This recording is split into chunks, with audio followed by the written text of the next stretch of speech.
welcome back to our channel.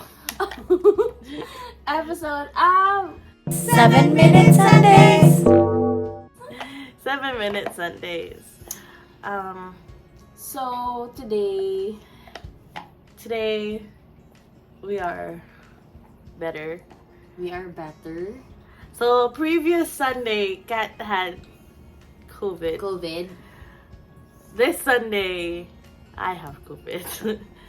Well, I don't know. We don't know. We're gonna test this morning later on. Pero so far, okay naman na yung mga pakaramdam namin. Wala na Hopefully. ibang nararamdaman. So, Hopefully. kaya if you guys are wondering bakit wala kaming videos, Upload last week, it's because the editor is sick.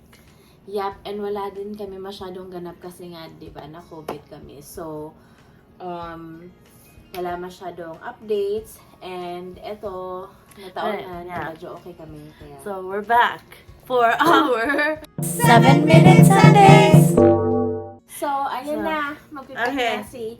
So Sino this ang topic week's natin? topic is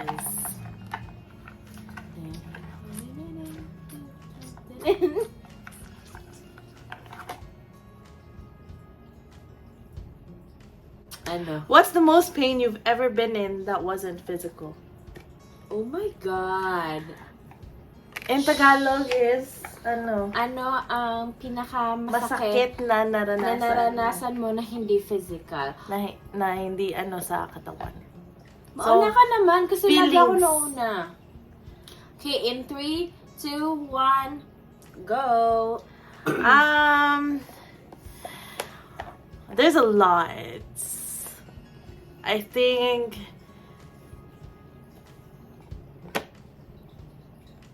I don't know, the very first one that came to mind was when we lost my cousin Ethan, because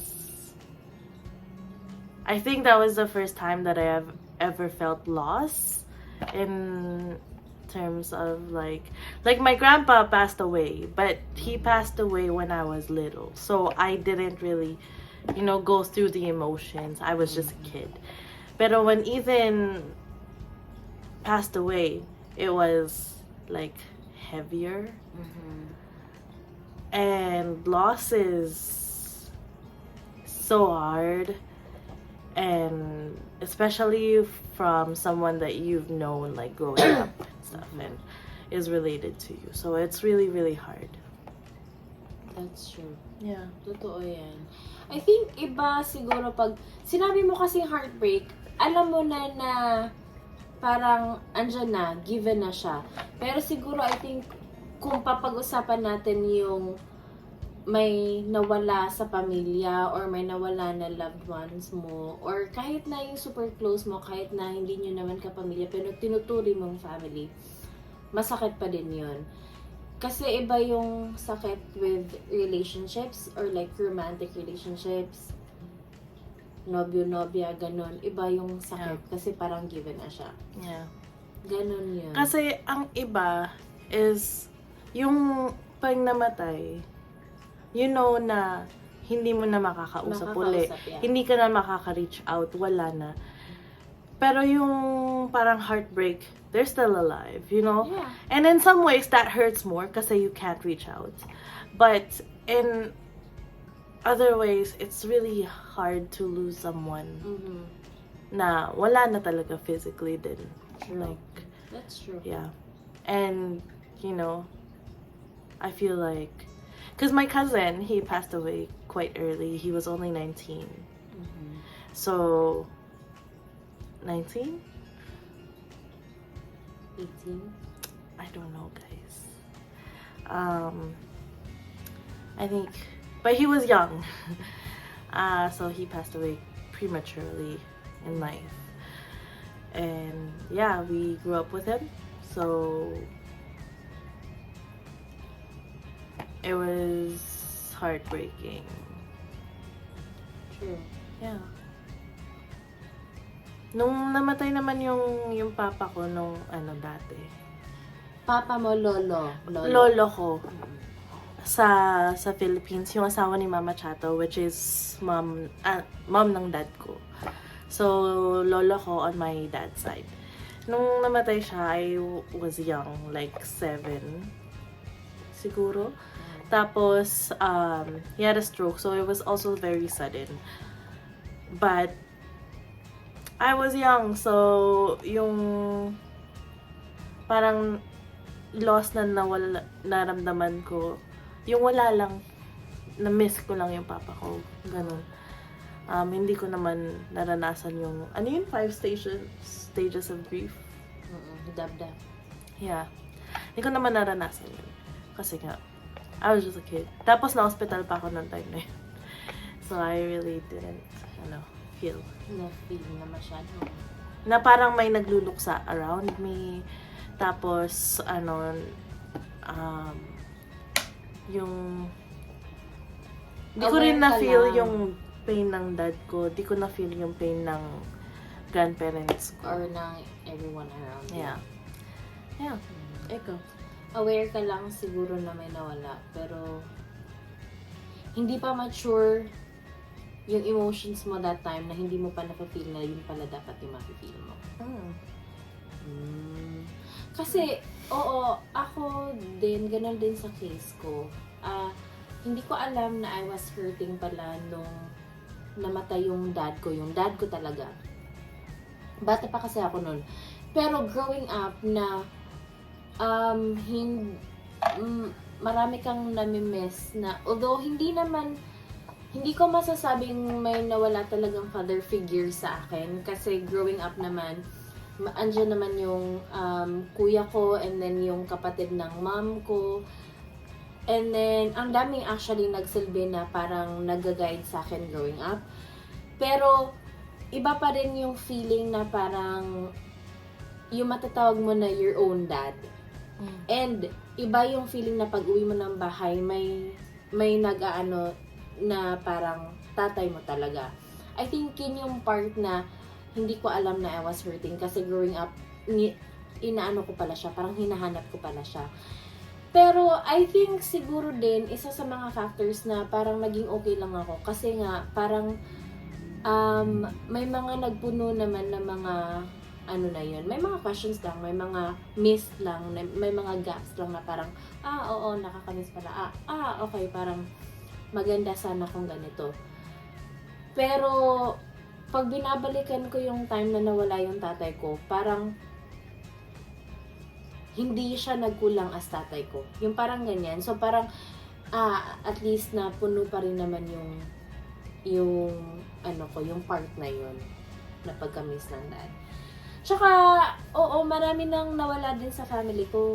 And yung na-mention ni Kim na nawala yung pinsan niya, isa din yun. Kasi may pinsan din ako na sobrang close ko din. And nawala din. And sudden yung pagkamatay. So parang medyo hanging, medyo may mga gusto kang sabihin pero hindi mo nasabi, may mga gusto kayong gawin pero hindi nyo nagawa. Yun yung masakit. Kaya yung mga heartbreaks, yung mga True. Ayan. Siguro yun yung masakit na Yeah. I feel like they don't know when your dad died. I don't think you ever shared that. Yeah, bata pa ako namatay yung dad ko. Mga 10, ako 11, mga ganyan. So, nung namatay siya,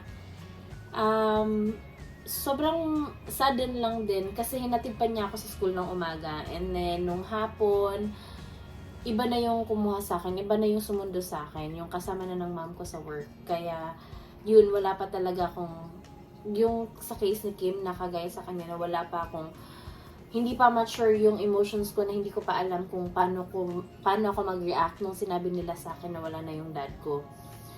Even nung sa lamay, ang dami kong nakikita na nagluluksa, especially yung mom ko, kasi lagi siyang nasa harap ng kabaong ng papa ko. Pero, hindi ko pa masyadong kung ano ma-react ko, kung anong kung anong gagawin ko. Pero naiyak ako nung nilibing na siya. Doon ko na-start na ma-miss hanggang sa, yun na nga, nung nagkaroon ako ng sariling pag-iisip, ganyan, and then growing up, parang na-feel ko na yung pagka-miss na yun. True. Yeah. Yeah. Like, I didn't experience yung, I wasn't even there when, ano ba yung tawag dun? Pag binaba na sa lupa Yung paglibing. Libing. I wasn't there for the libing, ng lolo ko. Pero, nung kay Ethan, I just remember I was so confused because I was like, I couldn't, parang hindi ko separate yung, paano kung malamigan siya sa baba or something like ganun. Parang iniisip ko pa rin. Hindi ko pa nare-realize talaga yung happening. Nakakalimutan mo pa na parang Na wala na siyang feelings, ganun, wala na, yeah. Because you still, like, the physical is still in the world, right? So you're still thinking about giving, that person, like, blankets and stuff. Totoo. Yeah. Totoo. Pero, alam niyo, even up until now, parang may part pa sa akin na sobrang onti lang naman, hindi na sobrang gaya ng dati na may longing pa din ako na sana may dad ako na ganyan. Kasi dati tinutukso pa namin yung mama ko na, sige na, mag-asawa ka na ulit, ganyan. Pero ayaw na niya talaga. Parang, na siya, parang okay na siya na isang lalaki na pinakasalan niya. Mga char-char, ganun. But yeah, yun yung experience namin sa pain. Yeah, that's true. Which is loss. A lot of pain comes from loss. Yeah, but there's a lot of kind of pain, like heartbreaks, like disappointments, away, stuff like that. There's a lot because that is all a part of life. Totoo. If there's no pain, there's no joy either, because you can't see the difference. So yeah, that's our topic for this week. It's kind of medyo mabigat siya, hindi namin in-expect. Yeah, that's true. We didn't expect it. But pag may death, there's also rebirth, which is kind of fitting this weekend because it's Easter. So Easter is everything's coming back to life again. Sure. Right? So it's spring. So yeah. So if Ethan, you're watching, if Papa Ray, if you're watching, if Avelino, you're watching, and if Kurt, you're watching, subscribe. Busy sila sa langit. But yeah guys, very yung topic natin today. Paano pa? But like everything, we want to keep it positive. Everything is still a blessing, even pain is. Sure. And there's, I don't know, like there's, May mga it's just naman, silver life. linings naman yung mga True. But, And there's rebirth every time, and true. rejoice. So Rejoice, happiness, yeah. learnings, everything. yeah, we also want to send our condolences to the Carino family. Kuya Mark lost his dad just recently. So this is really weird because this really was not planned. Sure. But yeah, it's a good topic to talk about, to reflect on, to remember those people that have passed. And remember that there's always good in even in the bad. Tama. Yeah. Yeah, so Happy Easter sa inyong lahat. And sa mga nanonood ngayon, okay, yun po yung topic natin. Kaya True. kung meron And kayong... just like be strong. Just be strong through everything, through every pain.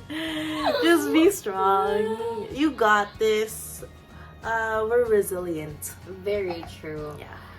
And yeah, share kayo sa mga gusto nyo i-share, sa mga experiences Yeah. din with pain, kung paano nyo hinandle, kung paano nyo manage yung pain na yun, and Yeah. kung paano kayo bumangon.